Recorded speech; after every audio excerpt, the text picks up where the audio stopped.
This video contains spoilers for the featured film. All images used belong to their respective copyright owners and are used here for commentary and criticism purposes only. Please remember that statements made are my own opinion and you are free to disagree in the comments, but please do so respectfully.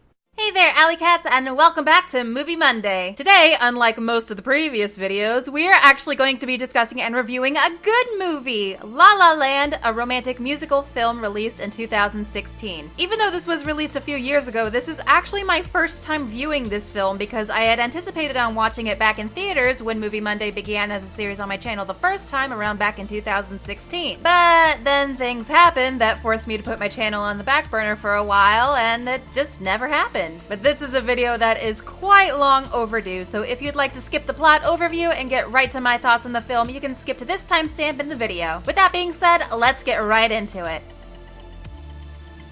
We have quite a start with everyone on screen breaking into song and dance on the LA freeway in the middle of rush hour traffic, but I do like how they filmed this and all the musical numbers to seem like one long continuous shot, including the road rage incident between our lead characters, inspiring actress Mia and jazz enthusiast Sebastian. The first audition we see Mia attend shows us right away just how amazing of an actress she is, which helps the audience feel extra frustrated when the casting director interrupts her mid-monologue to discuss lunch plans and just doesn't give a damn. 2 minutes later, we have another song and dance where Mia's roommates take her out on the town, but she has a serious case of protagonist bad luck, as if we didn't already feel bad enough for her, and things still continue going wrong for her. Sebastian has similar luck, being fired from a gig playing piano at a restaurant when he decides to play jazz instead of the requested Christmas songs he is supposed to play. And I get we need to clearly establish his love of jazz, but he can't expect to not get fired when directly going against your boss's orders. This is when Mia happens into the restaurant, but he blows her off when she tries to compliment his playing. Later, Sebastian meets up with her after work and they bond and talk about their passions, and Sebastian invites her out to see a movie, but she already has plans with the boyfriend and his family. But at the date, Mia gets bored and actually runs out on her boyfriend right in the middle of dinner in front of his family to meet up with Sebastian. Like, goddamn, I get it, we want these two to be together, and this is supposed to be the she's finally going to him and they're gonna be together scene, but Mia's kind of an asshole to her now suddenly ex-boyfriend. I feel a little bad for him. Poor guy didn't do anything wrong. After they spend the evening flying around an observatory, the movie tries to do something even less believable and attempts to convince us that Mia still can't find work as an actress, especially after that incredible first audition we saw, so she writes a one-woman play. Sebastian gets an opportunity from a former classmate to join a jazz fusion band that he initially declines but agrees to after he overhears Mia trying to convince her mother that Sebastian will make something of himself with his music career. He joins the band even though he isn't thrilled with the music and starts garnering some success. But then, because we just can't let the characters be happy and must have some kind of conflict, they argue because Mia thinks Sebastian has abandoned his dream of starting a jazz club, while Sebastian thinks she liked him better when he was unsuccessful. On top of that, he misses her play due to obligations to the band. The play completely bombs, and with Mia unable to pay the theater the money she owes them, she breaks up with Sebastian and moves back to her hometown in Boulder City, Nevada. However, even though the play was apparently a disaster, a casting director who had been in the audience calls Sebastian to offer Mia an audition, and he drives all the way to Boulder City to tell her and convince her to go to the audition, which she nails, and while Mia and Sebastian say they will always love each other, they don't get back together and their future is uncertain. Then we cut to 5 years later, holy jump cuts, Batman, where Mia is a famous actress with a husband who is not Sebastian and a daughter, and while out on a date, they find a jazz club with the logo she designed earlier in the movie. Because of course, it's Sebastian's super successful club. And because the filmmakers really want to take the cheap shots and hit the audience in the feels, he plays their love song and it suddenly cuts back all the way to their second meeting in the restaurant immediately after Sebastian is fired? Was it all a dream? A psychic vision? No, we get a what could have been montage if both their careers and relationship had worked out. And it's amazing and emotional because it's everything we wanted it to be with a happy ending. But it's not real, and we're back in the present day at the jazz club. And Mia and Sebastian give each other a smile and she leaves with her husband. The end. The freaking end.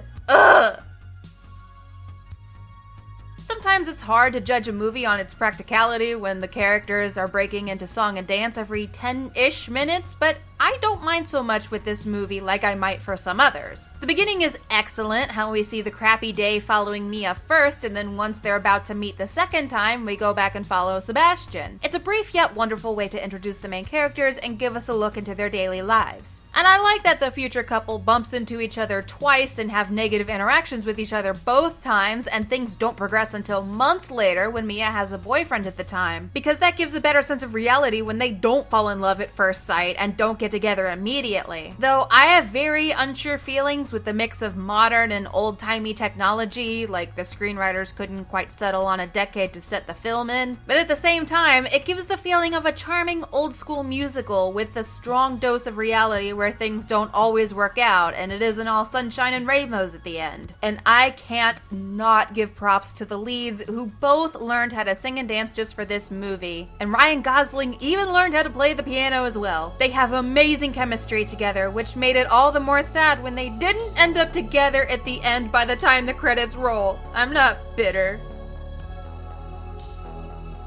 Honestly, there's nothing really to fix in my opinion. Yes, the ending is a bit depressing, but it's nice to have a film that takes the plot in a more realistic direction. Sometimes things don't turn out the way you want them to. Relationships don't always work out, but the point of the movie is to show that that's okay, even though it's not the ending we were hoping for. Both characters still achieve their dreams, and they're happy by the end. There's a reason La La Land has won so many awards, with over 100 in total. Of course, it's not absolutely flawless. I could point out some cliches and plot convenience, or nitpick some tiny things here and there from a critical standpoint if I really wanted to. But even so, it's just a really spectacular film. There are few movies I could watch repeatedly with the same amount of enjoyment and feelings every time, and this is certainly one of them. So because of this, I'm giving La La Land my personal rating of 9 out of 10, the highest score for any Movie Monday, past or present. Let me know what you guys think in the comments below, and if you have any suggestions for movies I should discuss and review in the future. Thank you very much for watching. If you enjoyed this video, please leave a like and subscribe if you have not already. And until next time, I will see you guys later.